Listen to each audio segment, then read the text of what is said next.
माय Lord, मला असं वाटलं होतं की ॲडव्होकेट वल्लरी ह्या अत्यंत अभ्यासपूर्वक एखादी केस लढतात, पण नाही.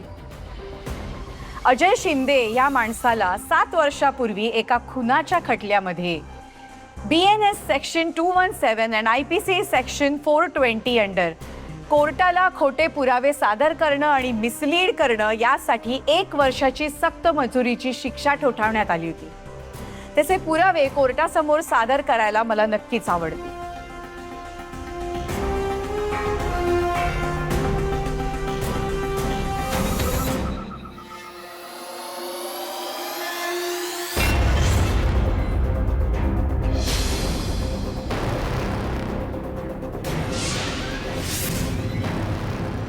आणि अशा खोटारड्या व्यक्तीने मंजुषा ताईंसारख्या एका सज्जन महिलेवरती असे घाणेरडे आरोप करणं म्हणजे. So I request you to grant bail to my client Mrs Manjusha कुळगावकर.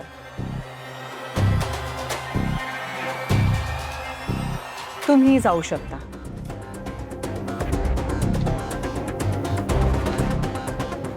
That's all, my lord.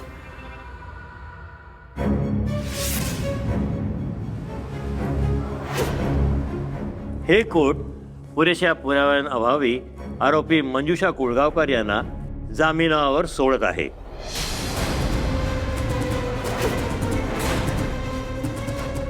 पुढील सुनावणी 8 दिवसांनी म्हणजेच 9 जानेवारीला होईल. The court is ॲडजर्न.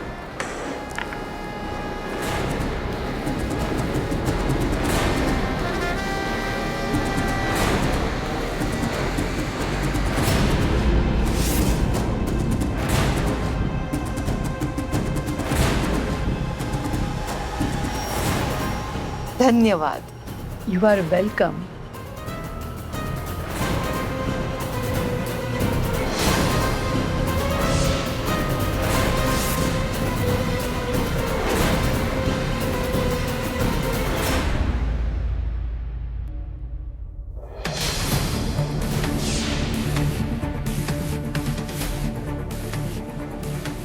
माफ करा वल्लरी मॅडम, आज माझ्या मुलीला शाळेतून उचललं मंजुषाच्या माणसाने, त्यामुळे माझा नाईलाज झाला.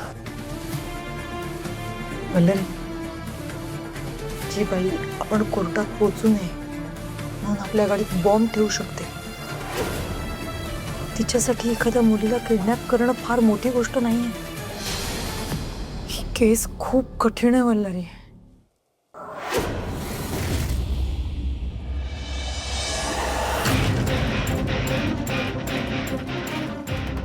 वल्लरी, आज कोर्टात जे काही झालं ते चुकीचं असलं ना तरीही तू फार मनाला लावून घेऊ नकोस, कारण हा निकाल नव्हता. पहिलंच हिअरिंग होतं ना, हे केस अजून संपायची आहे.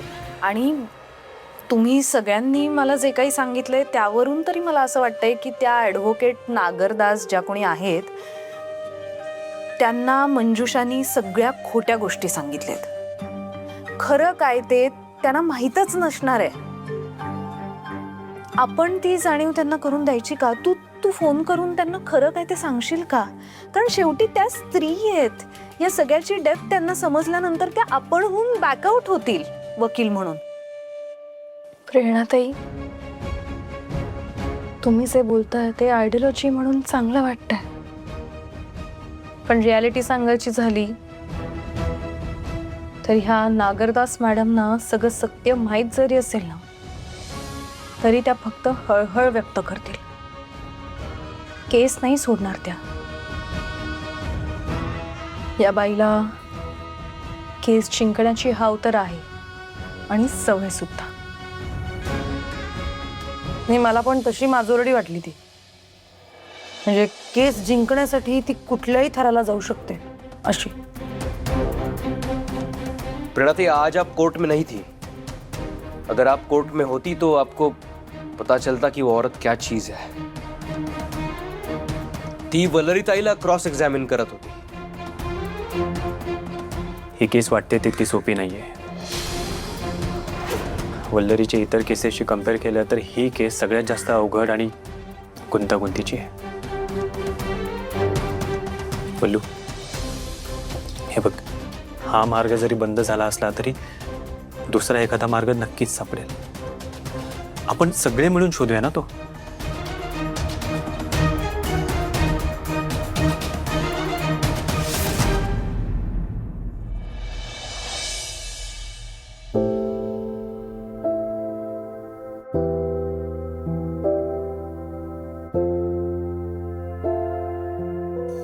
क्या हुआ तेजा? नींद नहीं आ रही है? तुझ्या पायाला तेल मालिश करून देऊ का? तुला चांगली झोप लागणार. नाही नको, दमले नाहीये मी. फक्त एक गोष्ट, त्या गोष्टीचा सतत विचार चालू आहे डोक्यात. आपली वल्लरी आजपर्यंत एकही केस हरली नाहीये. त्या बाईने वल्लरीला मात दिली. असं वल्लरी वकिलीची सनद मिरवू शकत नाही असं म्हणाले ती कोर्टात. माझ्या डोक्याला शॉट लागला होता अरे तेव्हा. आय कांट बिलीव्ह की वल्लरी गप्प होती. तिला काही बोलताच आलं नाही त्या बाईसमोर. मुळात त्या बाईनी बोलण्याचा चान्सच नाही दिला. हाँ, मैंने देखा यार, वल्लरी ताई कितनी कोशिश कर रही थी, लेकिन वो औरत बहुत पहुंची हुई लगती है. सांगू का हर्षित, जेव्हा कोर्टात मिठूचा विषय निघाला ना, तेव्हा मला जरा भीती वाटली. म्हणजे बघ ना, तू त्या मंजुषाला ओळखतोस ना आता. किती डेंजरस बाई आहे ती. म्हणजे बघ ना, तिची ती कामवाली शारदा, तिची काहीही चूक नसताना तिला मारून टाकलं अरे त्या बाईने. इतकी डेंजर आहे ती बाई. ती मिठूला कशी आणि कुठूनही शोधून काढू शकते. तिने मिठूला काही केलं तर म्हणजे वल्लरीला हे सगळे थॉट्स नाही आहेत का डोक्यात? या सगळ्याचा विचार नाही करत वल्लरी. मिठूला काही झालं तर आपण. तू शांत हो जा. हा, हे बघ, तू ना सगळ्यात आधी हे सगळे निगेटिव्ह थॉट्स तुझ्या डोक्यामधून काढून टाक. हा, वल्लरी ताईने या सगळ्याचा विचार केला असणार ना. वो भी मिठू को बचाना ही चाहती है. तिला पण मिठूची काळजी असणार. पर केस खत्म कहाँ हुई है? केस तो अभी शुरू हुई है. और दूसरी बात, सच को छुपाने की कितनी भी कोशिश करो, सच कभी ना कभी तो बाहर आ ही जाता है. आता बघ, मंजूषा ने अपनी असलियत को छुपाने की कितनी कोशिश की, पर क्या वो छुपा सकी? नाही ना. तिचं सच जे आहे ते सगळं बाहेर आलंच. तू म्हणतोयस ते बरोबर आहे. स्वामी आमच्या वल्लरीला यशस्वी करा प्लीज. तेजा, तू ये क्या स्वामी स्वामी कर रही है? हाँ, तेरे अंदर की प्रेरणाताई बाहर आ गई क्या? तू कस जोक करू नकोस आता. नहीं, तू प्रेरणाताई सरकस बोलती है. स्वामी स्वामी सब ठीक हो जाए, स्वामी स्वामी. हर्षित मी स्वामी हमारे साथ, सब अच्छा होगा.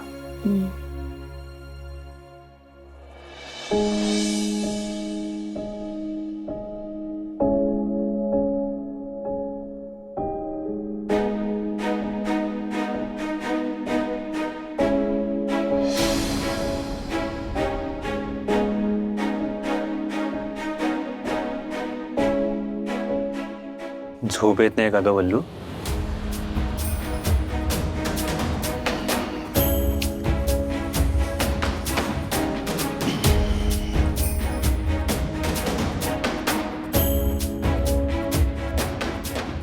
मला माहिती आहे तू कसला विचार करतेस. तुझ्यासारखे निष्णात वकील अशी कशी केस हरू शकते हेच विचार सुरू आहे ना डोक्यात. हे बघ वल्लू, ही केस अजून संपलेली नाहीये. कारण अजून मंजुषाला शिक्षा झाली नाहीये. आणि मला खात्री आहे की ही केस तू नक्कीच जिंकशील. मी ही केस हारेन की जिंकेन याचं टेन्शन नाहीये मला. मंजुषाला बेल मिळाली आहे, ती बाहेर आहे आत्ता. याचं जास्त टेन्शन आहे मला की आता ती खूप चौथाळलेली असणार आहे आणि आपल्या सगळ्यांचा सोड कसा घ्यायचा याचा विचार करत असणार आहे. ती प्लॅन तयार असणार आहे तिचा. पुढच्या हिअरिंगच्या आधी ती नक्कीच काही ना काहीतरी करणार आहे आणि आधीपेक्षा जास्त विषारी असणार आहे. हे बघ, ह्या सगळ्या गोष्टींचं तू टेन्शन घेऊ नकोस. त्या मंजुषाने काहीही केलं ना तरी सुद्धा आपण सगळे तिचा सामना करण्यासाठी समर्थ आहोत. आणि एक गोष्ट लक्षात असू दे, खोट्या शस्त्राची धार कायम बोथटच असते.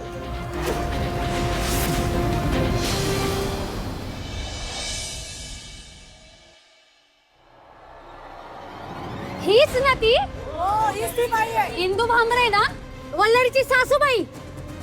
कोण आहे तुम्ही? काय काम आहे? चला निघा, आडून निघा. कुठे आहे तुमची सोन वल्लरी? बोला तिला काय काम आहे? ती नाहीये घरामध्ये.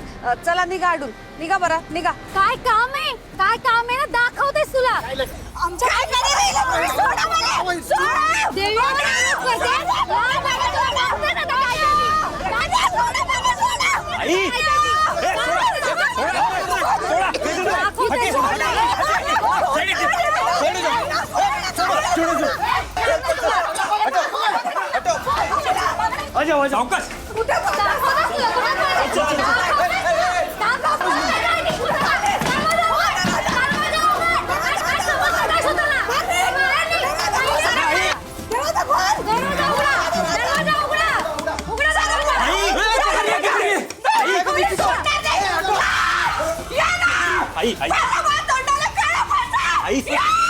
सावकाश मला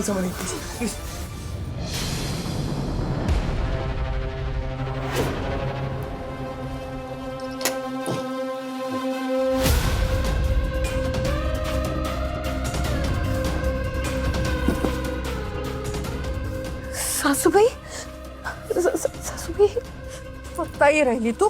सासूबाई वल्लरी, आजपर्यंत तू तुझ्या नादाला लागून मा पोरगा, तुम्ही मा अपमान तर करतच होते. त्या मैत्रिणी बी काही कमी नाहीये. जेव्हा जेव्हा संधी मिळेल तेव्हा तेव्हा मा अपमान करता तुम्ही सगळे. पण आज डोक्यावरून पाडी गेला, डोक्यावरून पाडी. आता हे बाहेरचे लोक येऊन मी मा अपमान करायला लागले. आणि असा तसा अपमान नाही, फार तोंड काळ करून गेले मा. माझी अब्रू गेली 4 चौघामध्ये. वकील आहे ना मोठी तू, मोठी वकील आहे ना तू. चाललं तुले त्या सासूची अब्रू अशी वेशीवर टांगली, त्या लोकांनी चांगलं वाटलं तुले. त्यासाठी मी तुला कधीच माफ करणार नाही वल्लरी, लक्षात ठेव. आज मी तुला एक गोष्ट सांगते, तुला तुझ्या नवऱ्याची शपथ आहे. हे सगळं ज्या कोणी केलंय ना, तू सोडू नको. तू मा किती बी रागराग करत असली ना तरी माया अपमानाचा सूड तुला घ्यावाच लागेल.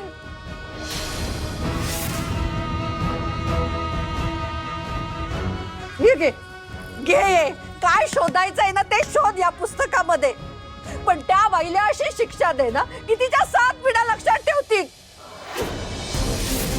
आता माझ्या चेहऱ्यावरचा हे काळ तवाच पुसलं जाईल जेव्हा तू त्या हलकट बाईला तुरुंगात पाठवशील.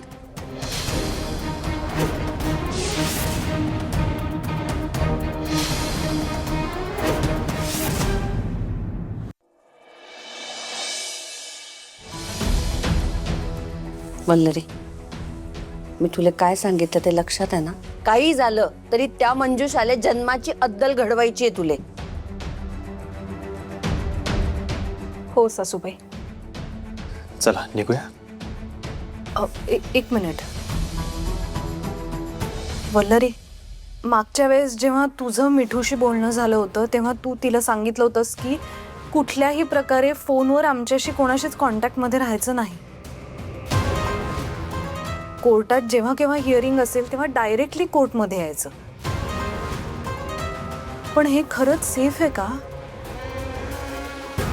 वल्लरी, मी मिठूला एकदा फोन करून बघू का गं? म्हणजे तिच्यापर्यंत ही सगळी इन्फॉर्मेशन पोहोचत असेल का? आजच कोर्टात पोहोचायचं आहे. हा मेसेज तिच्यापर्यंत पोहोचला असेल म्हणजे न्यूज चॅनल बघत असेल का ती काय कळत नाहीये की तिला माहितीये नाही माहितीये सांग ना.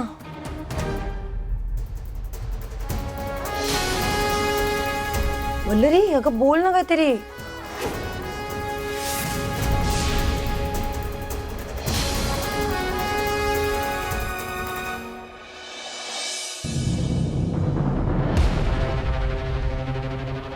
अरे रे काय नशीब असतं एकेकाचं.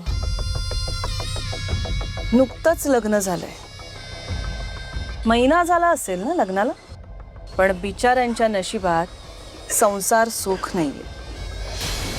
हा पण तसा लग्नाआधी झालाय संसार दोघांचा, पण कायदेशीररित्या पती पत्नी झाल्यानंतर मात्र ताटातूट होणार आहे दोघांची. एकमेकांचा चेहरा सुद्धा बघायला मिळणार नाहीये. खूपच कणव दाटून येते माझ्या मनात. काय करणार, देवाने दिलेली शिक्षा आहे ही. फसवलत ना मला. मग आता मुक्काम पोस्ट तुरुंग. जेलमध्ये करा दोघही लॉंग डिस्टन्स संसार. मुक्काम पोस्ट तुरुंग बरोबर आहे, पण ते या दोघांना नाही, तुला करावं लागेल. आणि जेलची हवा ना तू खाणार आहेस. त्यामुळे ही जी कणव वगैरे जी काही येते ना तुला, ती स्वतःसाठी राखून ठेवतो, कारण तुझ्यासाठी ती कोणीच दाखवणार नाहीये. कळलं ना, लोक थुंकतील तुझ्यावर, लक्षात ठेव. मंजुषा आता जेलमध्ये जायला तयार हो. कारण ज्या निष्पाप जीवांशी खेळलीस ना तू, त्यांचे शाप लागल्यात तुला. त्यामुळे आता तुझ्या कर्मांची फळं भोग तू.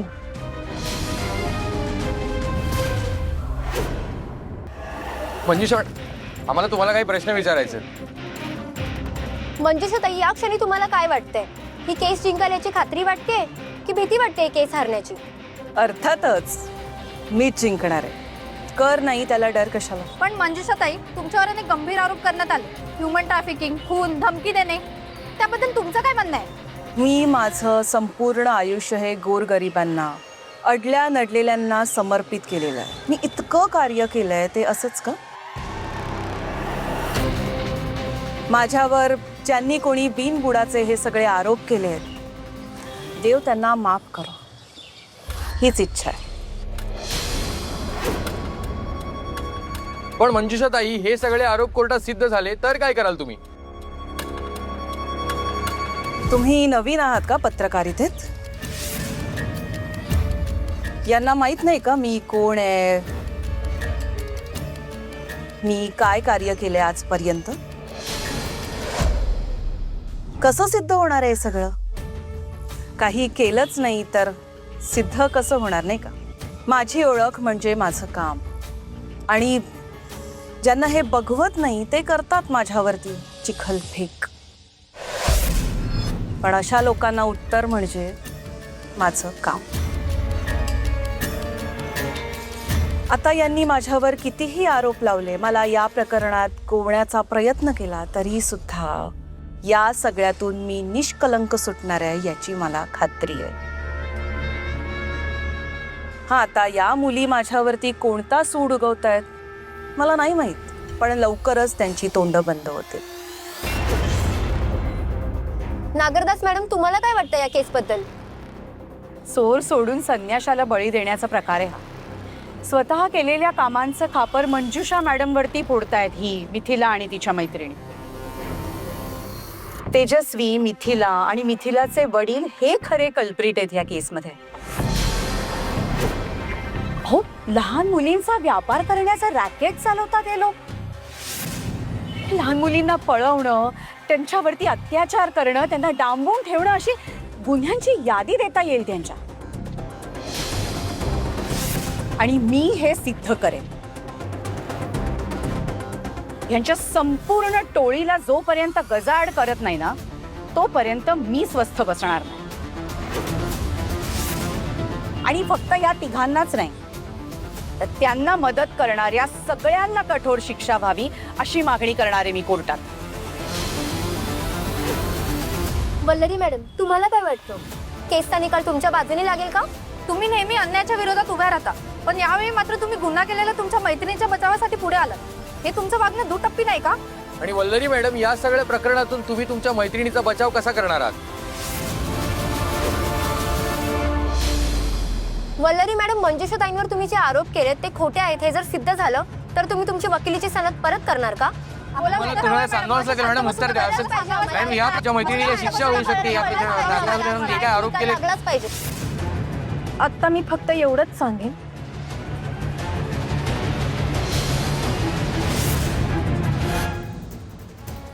सत्यमेव जयते.